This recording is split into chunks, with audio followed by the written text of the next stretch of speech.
Oh, hello, people. This is just a follow-up review of my 2010 R1200R. I've done a previous review where I talk a little bit about what to look for in these bikes when you first buy it and kind of first impressions. I had the bike for about 1,000 miles or so, and I loved it, and I still do. So this is just a follow-up. I have the bike now for 8-9 months, and I've done 7,000 miles. I've done recently the North Coast 500. If you don't know what that is, check it out. North Coast 500 in Scotland. It's fantastic. Some of the best riding roads I ever done. Amazing. Thoroughly recommend. And the bike just came back from its service, 30,000 mile service. So I'm going to talk a little bit more today, just a follow-up review about a few other modifications I've done on the bike and what else I've learned. Okay, so last review I started with comfort, and I still stand by what I said. The bike is very comfortable for long distance. I'm 5'8", and I can put my feet very firmly on the ground. So it's very confidence inspiring. Sitting position is great. You get almost upright but counted forward, and your legs around 90 degrees, just a little bit less than that. So very comfortable to spend the day on the bike. But the only thing I've done, I ordered on Wunderlich those bar risers, very small bar risers. So just bring the handlebars a little bit further up, just an inch or so. You can go a little bit higher, but if you do, you might need to change brake lines. So I just went for this one. I also still love my grip puppies. They are very comfy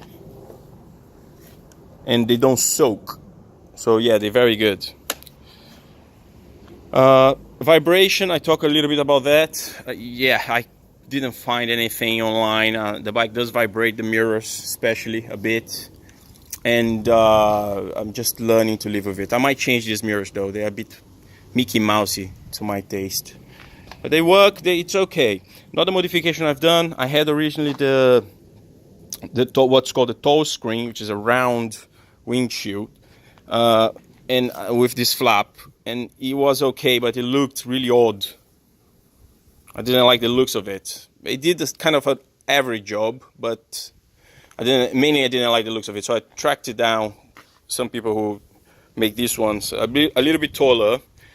I found them on eBay, about 90 pounds, but I had to buy this bracket too, separately, for about, well, it was about 100 pounds, but it came with the small windscreen as well, so I just put that in the garage. I might sell it on eBay at some point. But the problem with this screen is, it's great, it looks much better, I think you will agree with me, and it works a treat. It clears the air out of your helmet completely, but the thing is, as you can see, it flexes a bit at speed. Now what I've done to cure that, you probably can tell, if you look closely, I've put a piece of foam over there, so it kind of stops leaning too much backwards. A few very pleasant surprises with this bike. First and foremost, fuel economy. Sorry about that. Fuel economy. It's fantastic. I'm getting something like 260 miles in one tank of petrol. Sometimes the range is something preposterous, like 289 miles I've seen. So, and it's very accurate as well. I find it very accurate, the measurement. So yeah, that was amazing. I mean, never had a bike as economical as this. The bike just came back from its service, where I put fresh rubber as well. The service itself, 30,000 miles. They did valve clearances, fluids, and I bought a K&N oil filter and air filter as well, which is for life almost. You can just wash it every, I don't know, 40,000 miles and respray it and leave it to dry, and then it's good to go. And the filter as well. I think this is a very stupid thing to save on oil filters, so I put just a premium K&N. Very happy with that. So the service itself, 30,000 miles, it costed me £200, and that included fitting the tires. Now the tires I bought at sportsbikeshop.com, thoroughly recommend as well. Sportsbikeshop, I believe, is the website .com or .co.uk. Anyway, and the rubber costed me £180. Now this was I spent quite a bit of time researching for this pair of rubber, and I previously had the Michelin Pilot Road 3s.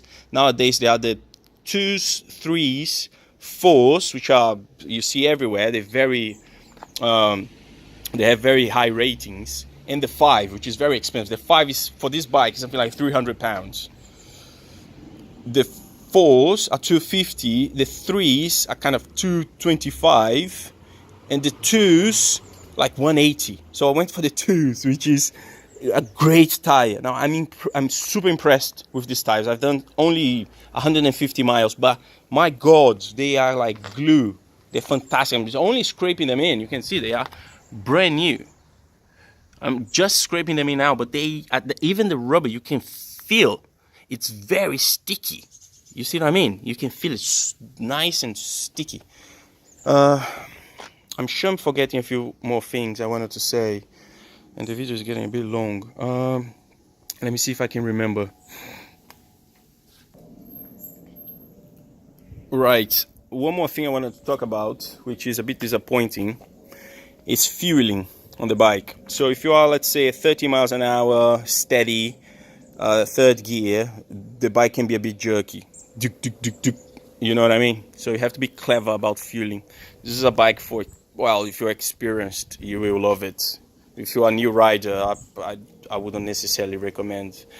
So that is bad. The seat, which I do like it still, I'm finding that I slide a little bit forwards, and I end up sitting in my kind of crouch and balls, so that's not very comfortable. So I might do some work on the seat. I might not.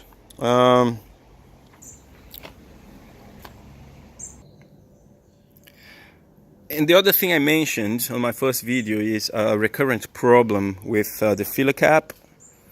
Apparently there's a BMW design fault that some rainwater sits between the tank and the filler cap, and it rusts. So I took mine out, and it is rusting a bit. I will need to address that. So this is something you should keep both of your eyes open. Just kind of expect. It's a small job, but it's annoying, and you should expect to do that, I would say. I also talked about any leaks, especially in this joint of the crankshaft and gearbox and engine. If there are any oil or leaks on these joints, just walk away, basically, because it's a very costly operation to fix a gasket inside there. And it is still a kind of Achilles heel, the final drive. It's always good practice to check underneath here for oil. I'm gonna check just so you guys see there isn't none. You see, and the bike is not even clean. It's kind of clean, but I picked up the bike with the new tires, and it was pouring down with rain in London. And that, I tell you, was an interesting experience with brand new tires in oily, wet, dirty London. Anyway, got home safe. And I think that's it. I'm sure I'm forgetting something else. I got a few comments on the last video. If you guys want to know anything else, just drop me a line. I'll get back to you. And thanks for watching. I hope to see you guys soon. Bye lot.